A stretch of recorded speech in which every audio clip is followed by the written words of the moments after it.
Donc voilà, donc je voudrais bien vous présenter le concept prêt à céder. Et donc j'ai subdivisé le sujet en 7 clés ou 7 leviers pour mieux céder une entreprise. Parce que la cession d'une entreprise, c'est bien plus que les chiffres. Généralement, on s'attarde beaucoup et très longtemps sur les chiffres lorsqu'on analyse une entreprise. Les experts externes qui sont consultés justement pour accompagner une cession d'entreprise, une reprise d'entreprise, sont souvent du milieu financier. Mais l'entreprise, c'est bien autre chose. Et surtout qu'il faut se dire qu'on analyse le passé, mais le repreneur, il achète le futur. Et donc, c'est aussi quelque chose qu'on voit beaucoup dans les mémorandums qui sont préparés justement pour présenter l'entreprise à quelqu'un. Euh, sur les 40 pages, il y en a souvent 38 qui parlent des finances et du passé. Et il y a 3/4 de page qui parlent de l'avenir. Et donc, c'est là-dessus que je voudrais insister un petit peu pour présenter les autres aspects qui sont très importants aussi pour préparer son entreprise. Oui. La toute première question à se poser, vendre une entreprise, c'est un petit peu comme vendre un produit. Et donc, c'est se positionner sur le marché et c'est se poser la question, mais qui pourrait être le repreneur? Et pour toute entreprise, il y a certains repreneurs qui sont prédestinés. Et tout d'abord, on a celui qui cherche un job. Donc, c'est quelqu'un qui reprend une entreprise pour reprendre les rênes lui-même, pour y travailler lui-même, pour s'entourer d'une équipe et pour y faire sa vie. Donc, c'est un indépendant, parce que beaucoup d'entreprises, on dit que c'est une entreprise, mais au fond, c'est des indépendants. Et donc, c'est quelqu'un qui cherche un job. Ensuite, une entreprise un peu plus importante, ça peut être intéressant pour un private equity, donc un investisseur, qui rachète l'entreprise, souvent avec l'objectif de la céder 5, 7, 10 ans plus tard, avec une plus-value évidemment. Donc, c'est plutôt un investisseur. Là aussi, la façon de présenter l'entreprise sera différente. Troisième catégorie, c'est un groupe. Là, c'est plutôt le fait que mon entreprise ait une spécialité et qu'elle soit intéressante. Bonjour, excusez-moi, Sophie aimerait bien Bonjour. qu'il son papa.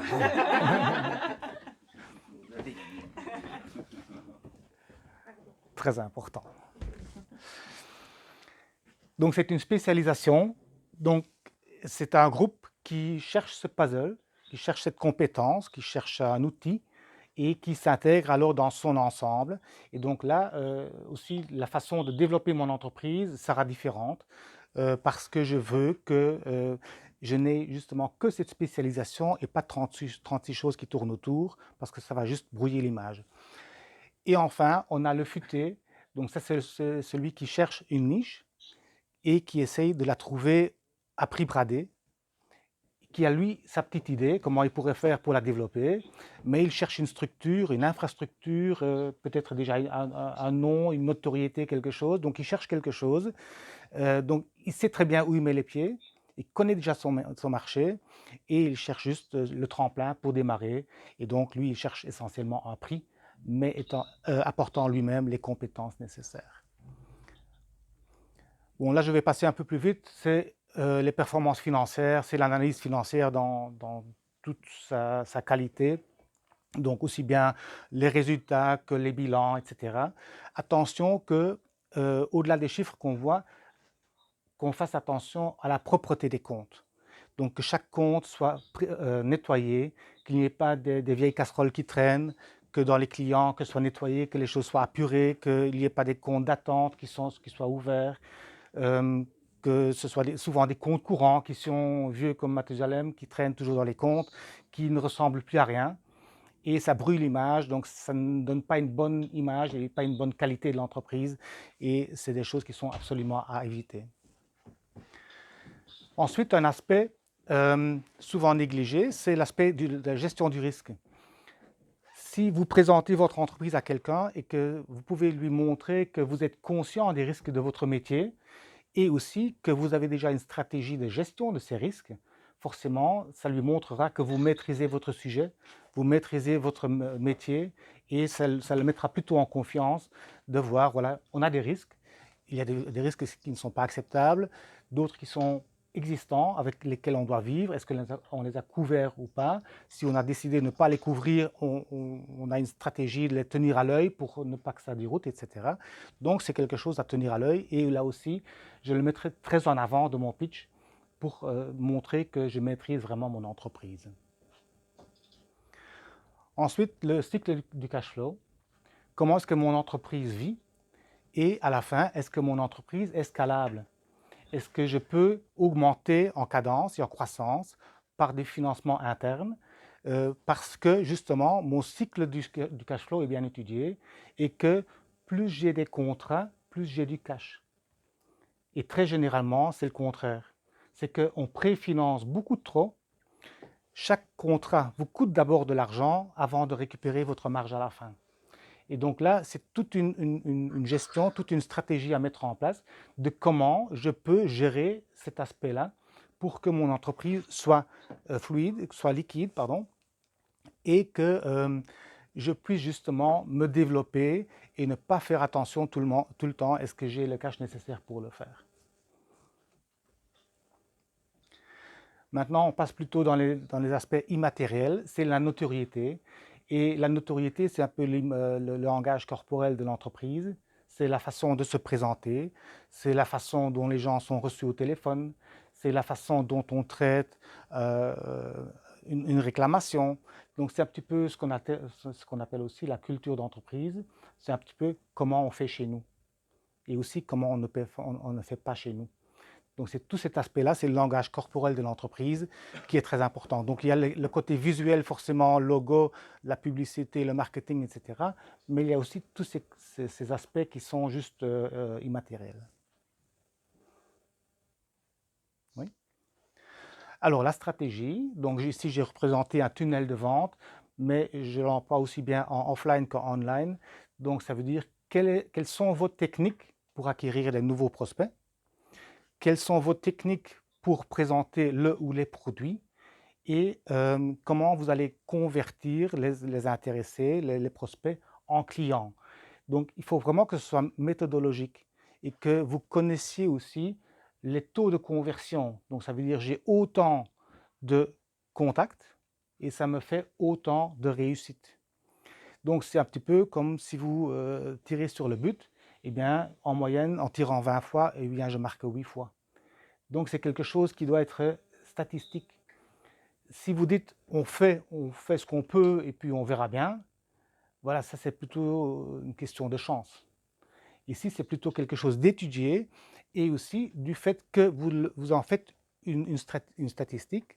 Vous pouvez analyser le circuit et optimaliser au fur et à mesure. Et dans la stratégie, il n'y a pas la science infuse. Donc c'est vraiment, on a les thèses, on les met sur le marché, on les teste et à partir du moment où on a un tunnel qui fonctionne, à partir de ce moment-là, on peut commencer à optimiser, à tester une méthode contre une autre. Parce que si vous marquez un goal, vous ne savez pas si vous avez marqué au 1000 ou si vous avez marqué loin au-dessus. Donc c'est en testant d'autres techniques de vente que vous pourrez dire, voilà, celle-là, elle marche beaucoup mieux que celle-là. Et quand vous allez avoir un team ou des nouveaux arrivés dans votre équipe, eh bien, il faut pouvoir lui expliquer comment on fait. Et pas simplement dire, j'ai un vendeur, voilà ta voiture, voilà ton GSM, vas-y et ramène des clients. Parce que c'est souvent c'est ce qui se passe. On lui attribue juste 2 heures, 3 heures pour faire un tour de l'entreprise, pour montrer, dire bonjour à tout le monde. Et puis on lui dit, voilà, vas-y. Et après, on s'étonne que ça ne démarre pas très fort. Ensuite, les revenus récurrents. Donc la forme la plus claire et la plus simple des revenus récurrents, c'est évidemment une forme d'abonnement ou de mensualité. Mais c'est aussi justement en rapport avec le sujet précédent, comment est-ce que je fais pour avoir régulièrement un flux de prospects qui arrivent dans mon entreprise. Est-ce que j'ai des techniques de vente en ligne ou de prospection en ligne qui sont en place? Est-ce que j'ai des techniques de publicité? Est-ce que j'ai des techniques d'event? Est-ce que j'ai quelque chose qui est organisé de manière régulière qui m'amène un flux de clients ou de prospects réguliers? Idéalement, forcément, ce sera un modèle financier qui est derrière, donc un genre d'abonnement. ne fût-ce que de vendre des contrats d'entretien, qu'on fait payer non pas après la prestation de l'entretien, mais on pourrait aussi en faire une mensualité. Donc ça vous fait un cycle de cash mensuel qui tombe tous les mois. Pour donner un exemple, j'avais une entreprise qui était dans le secteur de l'investissement. Donc ils mettaient en place des grandes infrastructures dans les usines. Et leur gros problème, c'était effectivement leur chiffre d'affaires était en dents de scie. Et donc une planification était quasiment impossible. Et en plus, ils manquaient un petit peu de confiance en eux-mêmes. Donc ils facturaient beaucoup trop tard. Donc ça veut dire qu'ils étaient tout le temps en retard. Le client, puisqu'il n'avait pas encore payé, il avait tout le pouvoir. Et au niveau de leur gestion financière et de liquidité, c'était une horreur. Donc, qu'est-ce qu'on a fait? Ils avaient sur les 10 dernières années, ils avaient plus ou moins 150 installations qui étaient faites, et toutes nécessitaient de l'entretien, parce que c'était des pièces à usure. Et eux, ils intervenaient juste quand le client lui demandait en cas de panne. Donc forcément, déjà, au niveau du contexte, c'était déjà compliqué. Et on a installé un système de contrat d'entretien. Vous comptez entre 1500 et 2000 euros par contrat d'entretien, vous faites le compte. Et on a fait ça en facturation mensuelle. Et on a engagé une personne qui faisait les contrats d'entretien, donc les visites. Et en même temps, cette personne-là pouvait alors servir, parce que c'est un ingénieur, qui pouvait alors faire la mise en route des nouvelles installations aussi. C'était aussi un manque dans l'entreprise. Et donc, du coup, elle gagnait quasiment 150 000 euros en cash. Et en plus, elle couvrait tous ses frais fixes de l'entreprise avec cette nouvelle mesure. Donc, c'est quelque chose de très important. Et si un repreneur voit que sur 1 million de chiffre d'affaires, vous avez déjà 200 000 euros de cash de récurrent, les comptes ne sont pas difficiles à faire. Le potentiel de croissance, donc là c'est de manière classique, qu'est-ce que vous avez comme portefeuille de produits? Quels sont les marchés? Est-ce que vous pouvez exporter votre produit ou votre niche sur une autre zone géographique, sur d'autres clients cibles? Et aussi la question, est-ce que mon marché est scalable? Est-ce que au niveau de mes ressources, si je suis un entrepreneur de construction, ça va être difficile d'être scalable. Par contre, si j'ai des modèles, par exemple dans l'informatique, c'est relativement facile avec des logiciels qui sont entre-temps en ligne et donc on peut les vendre autant de fois qu'on veut. L'infrastructure reste exactement la même et les frais fixes qui vont avec évoluent de manière extrêmement insignifiante. Ensuite, l'automation. Dans une entreprise, on constate énormément de tâches à faible valeur ajoutée. Aujourd'hui, en 2021, on a tous les outils à portée de main pour automatiser la plupart de ces tâches. Que ce soit des ERP qui sont déjà installés, que ce soit des petits programmes passerelles qui permettent de lier certains programmes entre eux pour justement éviter des recopiages. Forcément, c'est aussi un risque d'erreur. Et donc, que ce soit au niveau de l'administration, au niveau du commercial aussi. Donc, je parlais des tunnels de vente. Donc, maintenant, on a la possibilité de mettre en place de la prospection automatisée 100% en ligne avec Google Ads, avec Facebook, avec LinkedIn, etc. Donc, il y a des outils, en veut-on, en voilà, il y en a assez. Donc, on peut automatiser tout le processus commercial. En production, de toute façon, là, on a compris déjà. Mais au niveau de l'administration, on voit encore beaucoup de gens qui travaillent de manière archaïque. Et pourquoi est-ce comme ça? Parce que ce que font les gens, on ne le voit pas.